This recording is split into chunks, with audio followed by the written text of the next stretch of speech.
Hello, YouTube. Hey, this is Autosmith Chris, or you just could call me Chris. Not Fix It Chris, but Chris.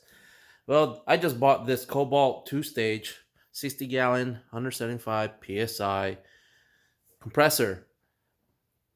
I was gonna buy a 26-gallon, but I decided to do a good upgrade on my little garage shop here um, with my toolbox that I did a review over 2 years ago.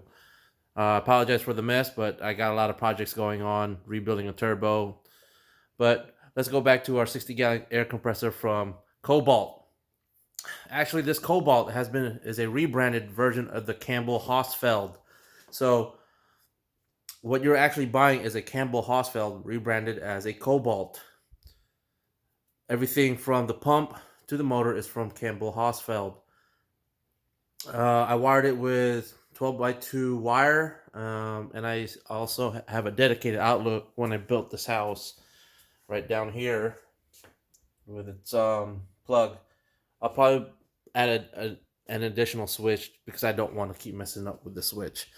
I decided to go with a 60-gallon due to the fact that I saw that 26-gallon and I was like, man, I might not have enough air to do what I do as a more of a hardcore DIY person. As a prior mechanic, I do have a lot of air tools that I would love to use, and maybe the 26-gallon would be not enough. I still have all my mechanics tools from 20 years ago, and they still work. So I just said, screw it. Let's go ahead, go for the big boy for my home use DIY. I already did the 30-minute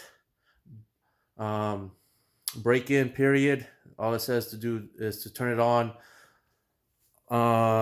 Make sure all the valves are open from that way, and also down here, which is already installed. It's a little pain. I would like to change that valve to something more accessible. I'll probably do it later. Yes, it's still on its pallet. I'll secure it later, but this will do for now, as I just wanted to get it running to make sure it's good to go. I still need to get a air pressure regulator and all that other stuff and accessories for this equipment. It's not that loud. Luckily, I went with the one that is oiled than an oil-free motor. This is pretty bearable. It's about, I want to say, 80 decibels, which is not bad. But I live in a little more higher end neighborhood, so I want it to be more quiet. I'll probably add another silencer or something like that to make it more quiet. Other than that, it looks like a great air compressor. Luckily, it's made in the USA with global components, but I'll take it. I just want you guys to see how this works. It works for my little smaller 2-car garage. As you can see, it fits right beside my workstation right here. And I do have 2 cars in my garage right now because it's raining. And I had this huge project going on with a turbocharged Honda. But I think this is going to be a great asset for my tool, in my toolbox and my equipment. This is something I really needed badly to run on my air tools and to actually be more efficient in fixing cars. As running hand tools, it could be a pain in the butt sometimes. Running it seems pretty good. I actually like it. Let me go ahead and plug it in. I'll let you hear it.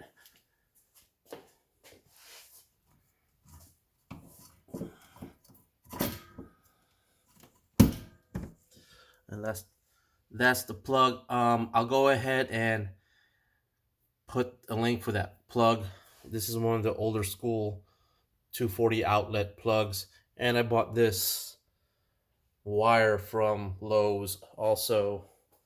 It was an 8-foot 12 by 2 wire, and I installed it. Not bad. And I'll go ahead and turn it on for y'all. Make sure it's open.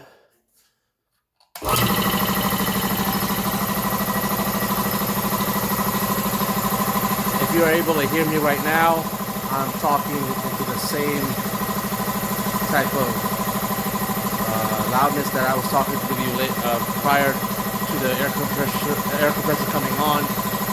so you can have relevance. Remember that with using a cell phone, it's going to adjust the air compressor's noise and my voice. But as you can see, it works good. It's not that loud for my taking for the use here, because usually oil-free air compressors are a lot louder.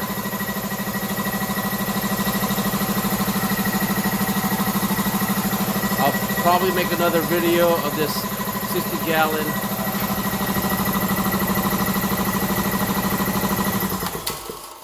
all right, that is the operation. It's not that bad. Now I'm going to talk into my normal voice. It's not bad. It's not too loud. I think I can manage it. If it's running too long for over 30 minutes, yes, it's going to be pretty annoying. That compressor running is it's going to get annoying, and I'll probably start getting a headache, but it's not that bad. With air tools I have, this is going to work more than I need. I won't able to use as much. It's pretty much I do small painting of parts. I do have a lot of air tools like die grinders, saws, and all that good stuff. I also have impact drills. I'll show you. Like, some of those are the tools that I have that I used prior as a mechanic. But this is a great asset for my garage, and hopefully I can use it a lot and not annoy the neighbors with it on.